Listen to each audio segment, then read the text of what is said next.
Friends, क्या आपने अपने पिछले महीने की सैलरी स्लिप को चेक किया है? अगर नहीं तो शायद आप एक बहुत बड़ी गलती कर रहे हैं, क्योंकि 1 जुलाई 2026 से इंडिया के जॉब मार्केट और रिटायरमेंट सिस्टम में एक ऐसा बदलाव आया है जो पिछले 74 इयर्स में कभी नहीं हुआ है। 1952 की पुरानी ईपीएफ स्कीम अब इतिहास बन चुकी है और उसकी जगह ले ली है एम्प्लॉइज प्रोविडेंट फंड स्कीम 2026 ने। सोशल मीडिया पर इसका हल्ला मचा हुआ है। कोई कह रहा है कि पेंशन बंद हो जाएगी और कोई कह रहा है कि अब पीएफ सिर्फ 1800 रुपए कटेगा, और कुछ लोग तो ये भी कह रहे हैं कि कंपनीज अब आपका पैसा खा जाएंगी। तो सच क्या है? क्या आपकी इनहैंड सैलरी बढ़ने वाली है, या फिर आपके बुढ़ापे का सहारा जो आपका रिटायरमेंट कॉर्पस है वो खतरे में आ चुका है? आज की इस वीडियो में हम इस नई 2026 की स्कीम का पूरा पोस्टमार्टम करेंगे। हम समझेंगे 3 बड़े चेंजेस जो आपकी जेब पर डायरेक्ट असर डालेंगे, और मैं आपको वीडियो के एंड में 5 एक्शन स्टेप्स दूंगा जो आपको अगले दिन ऑफिस में जाते ही लेने हैं। तो दोस्तों, इसके साथ शुरू करते हैं, पर हाँ, आगे जाने से पहले अभी तक 26% लोगों ने ही चैनल को सब्सक्राइब किया है। बहुत मेहनत लगती है, रिसर्च लगती है, आपके लिए फ्री है। फटाफट सब्सक्राइब करके घंटी दबा दीजिए ताकि ऐसी वीडियोस आपसे मिस ना हो। देखिए, सबसे पहले ना थोड़ा कॉन्टेक्स्ट समझना जरूरी है। अचानक ये नया रूल आया क्यों है? देखिए, इंडिया में लेबर लॉज बहुत ही पुराने हैं। हम अभी तक 1952 के रूल्स को फॉलो कर रहे हैं, जब इंडिया की इकोनॉमी और जॉब्स का नेचर बिल्कुल अलग था। सरकार ने कोड ऑन सोशल सिक्योरिटी 2020 पास किया था ताकि सभी लेबर लॉज को मॉडर्नाइज किया जा सके। ये नई ईपीएफ स्कीम 2026 उसी बड़े बदलाव का हिस्सा है। इसका मकसद है सिस्टम को डिजिटल बनाना, कंप्लायंस को आसान करना, और सबसे बड़ी बात, एम्प्लॉयज और एम्प्लॉयर्स के बीच के रिश्ते को डिफाइन करना। लेकिन दोस्तों, जब भी सरकारी डॉक्यूमेंट्स में चीजें सिंप्लीफाई की जाती है ना, तो अक्सर उसमें कुछ हिडन क्लॉजेस होते हैं जो आम आदमी की समझ में तुरंत नहीं आते। और वही हिडन क्लॉज आज का हमारा सबसे बड़ा टॉपिक है, द 15,000 लिमिट ट्रैप। इस पॉइंट को ना बहुत ध्यान से सुनिएगा, क्योंकि ये आपकी मंथली सेविंग्स को इफेक्ट करने वाला है। नए रूल्स के हिसाब से मैंडेटरी वेज सीलिंग अब भी 15,000 ही रखी गई है। आप पूछेंगे इसमें नई बात क्या है? ये तो पहले भी था। बिल्कुल सही है, लेकिन पहले और अब में एक बहुत बड़ा फर्क है, और वो है लैंग्वेज का। पुराना सिनेरियो जो 2026 से पहले का था, पहले अगर आपकी बेसिक सैलरी 50,000 थी, तो ज्यादातर अच्छी कंपनीज जैसे कि TCS, Infosys, Reliance etcetera by default पूरे 50,000 का 12% काट लेती थी, यानी 6,000 आपका और 6,000 कंपनी का। इसके लिए वो आपसे ज्वाइनिंग के वक्त एक जॉइंट डिक्लेरेशन साइन करवा लेते थे और प्रोसेस चलता रहता था। अब नए सिनेरियो में समझिए, नई स्कीम ने साफ साफ ये कह दिया है कि 15,000 से ऊपर की सैलरी पर पीएफ काटना अब प्योरली वॉलंटरी होने वाला है। अब इसका मतलब यह है कि लीगली कोई भी कंपनी बाउंड नहीं है कि वो आपकी एक्चुअल बेसिक सैलरी पर कंट्रीब्यूशन करे। कंपनी अब आपसे कह सकती है, देखो भाई, सरकार का रूल कहता है कि 15,000 तक की मैंडेटरी है, हम तो बस उतना ही देंगे। अगर तुमने ज्यादा कटवाना है तो तुम अपनी जेब से काटो, जिसे हम वॉलंटरी प्रोविडेंट फंड कहते हैं, हम उसको मैच नहीं करने वाले। इसको एक एग्जांपल के साथ समझते हैं। मान लीजिए आपकी बेसिक सैलरी 50,000 है। पुराने केस में आपके एम्प्लॉयर ने 12% काटा, यानी 6,000 रुपए, और आपका 6,000 रुपए कट गया 12%, तो टोटल मंथली सेविंग्स आपकी हो जाती है 12,000 रुपए। अब केस भी समझिए, एम्प्लॉयर बोलेगा मैं सिर्फ 15,000 पर ही आपको पीएफ दूंगा, यानी एम्प्लॉयर का पीएफ कटेगा 12% ऑफ 15,000 यानी 1,800, और एम्प्लॉई का मैचिंग पीएफ कटेगा 1,800।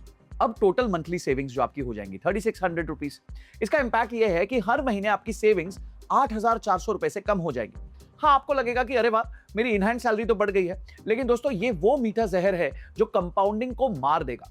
20 साल बाद ये 8,400 का डिफरेंस 50 लाख से 1 करोड़ का नुकसान बन सकता है। अब आपको ये मूव कैसा लगा मुझे कमेंट सेक्शन में जरूर बताइएगा। अभी तक वीडियो पसंद आ रही तो लाइक जरूर करना। अब थोड़ी अच्छी खबर की तरफ भी चलते हैं। पैसा निकालना यानी विड्रॉल रूल्स को पूरी तरह बदल दिया गया है। आपको याद है, पहले पीएफ निकालने के लिए 13 अलग अलग वजह ढूंढनी पड़ती थी। बीमारी, शादी, घर रेनोवेशन, एजुकेशन, और हर एक का अलग रूल था। 7 साल की सर्विस होनी चाहिए, 5 साल की सर्विस होनी चाहिए, वगैरह वगैरह। नई स्कीम 2026 ने इसे हटाकर 3 सिंपल बकेट्स में बना दिया है। बकेट नंबर 1, एसेंशियल नीड्स यानी कि जरूरी खर्च। इसमें आती है मेडिकल इमरजेंसी, एजुकेशन और शादी। इसके लिए रूल्स बहुत लीनियंट कर दिए गए हैं। ऑटो सेटलमेंट की लिमिट बढ़ा के 5 लाख रुपए कर दी गई, यानी अगर आप बीमार हैं तो सिस्टम आपसे सवाल नहीं पूछेगा, पैसा सीधा आपके अकाउंट में आ जाएगा। और बकेट नंबर 2 है हाउसिंग नीड्स यानी घर का सपना। अगर आप अपना घर खरीद रहे हैं या बना रहे हैं तो आप अपनी सेविंग्स का बड़ा हिस्सा इस समय निकाल सकते हैं। और थर्ड बकेट है स्पेशल सर्कमस्टेंसेस। इसमें आते हैं जॉब लॉस, जैसे किसी की नौकरी चली गई या नेचुरल कैलामिटी। अगर आपकी जॉब चली जाए तो 1 महीने बाद आप 75% पैसा निकाल सकते हैं। लेकिन यहां एक नया लॉक इन रूल भी सुनने में आ रहा है। कुछ रिपोर्ट्स और ड्राफ्ट्स के मुताबिक सरकार चाहती है कि आप रिटायरमेंट तक अपना पूरा पैसा खाली ना करें। इसीलिए एक मिनिमम रिटेंशन रूल इंट्रोड्यूस किया गया है। इसका मतलब है कि चाहे कितनी भी इमरजेंसी हो, शायद आपको अपने अकाउंट में 25% बैलेंस तो छोड़ना ही पड़ेगा, ताकि बुढ़ापे में आप बिल्कुल सड़क पर ना आ जाए। ये एक सेफ्टी नेट है, पर कुछ लोगों को ये काफी रिस्ट्रिक्टिव लग रहा है। तो गाइस, अब बात करते हैं टेक्नोलॉजी और फैमिली सिक्योरिटी की। ईपीएफ 3.0 लॉन्च हो रहा है।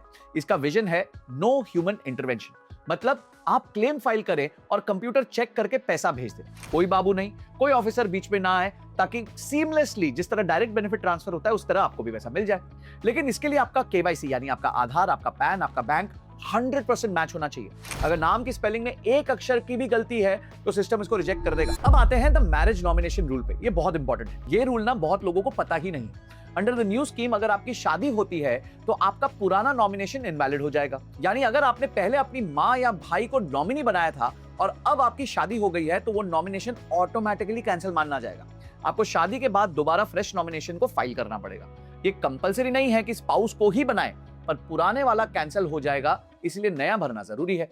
सोचिए, अगर आपने ये नहीं किया और कुछ अनहोनी हो गई तो परिवार को पैसा मिलने में बहुत दिक्कत हो सकती है। अब इसको ना जरा कॉर्पोरेट एंगल से देखते हैं। इस स्कीम से कंपनीज को क्या फायदा होने वाला है? सीधी बात है, इसमें काफी कॉस्ट सेविंग हो सकती है।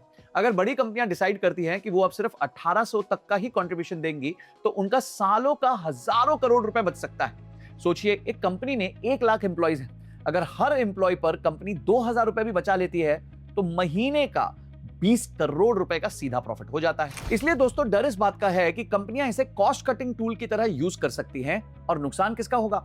आपका। क्योंकि पीएफ का 8.25% पर एनम इंटरेस्ट रेट एक सेफ हेवन है जो शायद ही कोई और डेट इंस्ट्रूमेंट दे सकता है। दोस्तों, एनालिसिस बहुत हो गया, अब बात करते हैं सॉल्यूशन की। मैं नहीं चाहता आप डरें, मैं चाहता हूं कि आप एक्ट करें। ये रहे आपके 5 एक्शनेबल स्टेप्स। सबसे पहला स्टेप है चेक योर सैलरी स्लिप। इस महीने जब सैलरी आए तो पीएफ डिडक्शन कॉलम देखें, उसको कैलकुलेट करें। पीएफ अमाउंट को बेसिक सैलरी से डिवाइड करके 100 से मल्टीप्लाई करें। अगर आंसर 12% आ रहा है तो बधाई हो, आप अभी सेफ हैं। अगर आंसर बहुत कम आ रहा है, मतलब अराउंड 1800, तो समझ लीजिए कि कंपनी ने कैप लगा दिया है।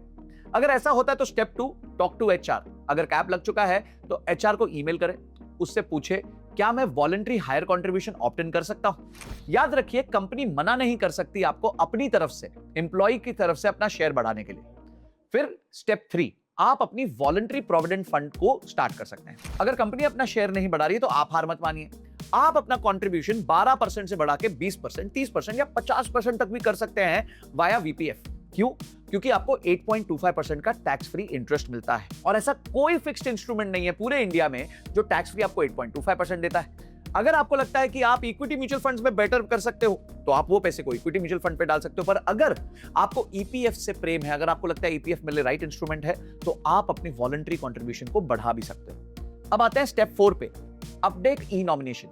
आज ही ईपीएफओ पोर्टल पर लॉगिन करें और अपना ई नॉमिनेशन स्टेटस चेक करें। अगर शादी हुई है तो तुरंत उसे अपडेट कर दें। मैंने वापस बताया, शादी हुई है का मतलब ये नहीं है कि आपकी नॉमिनी आपकी वाइफ हो, पर शादी के वक्त आपकी पुरानी नॉमिनेशन कैंसिल हो जाती है तो उसे आपको अपडेट जरूर करना पड़ेगा। अब स्टेप 5 आता है यूएएन आधार लिंक। मेक श्योर आपका यूएएन यानी कि यूनिवर्सल अकाउंट नंबर और आधार लिंक्ड है और मोबाइल नंबर अपडेटेड है, वरना नए ऑटो सेटलमेंट का फायदा आपको बिल्कुल नहीं मिलेगा। वीडियो को पॉज करके ये 5 स्टेप्स लिख लीजिए या इसका स्क्रीनशॉट ले लीजिए। देखिए दोस्तों, एक चीज याद रखना, बदलाव जो है हमेशा आता रहेगा।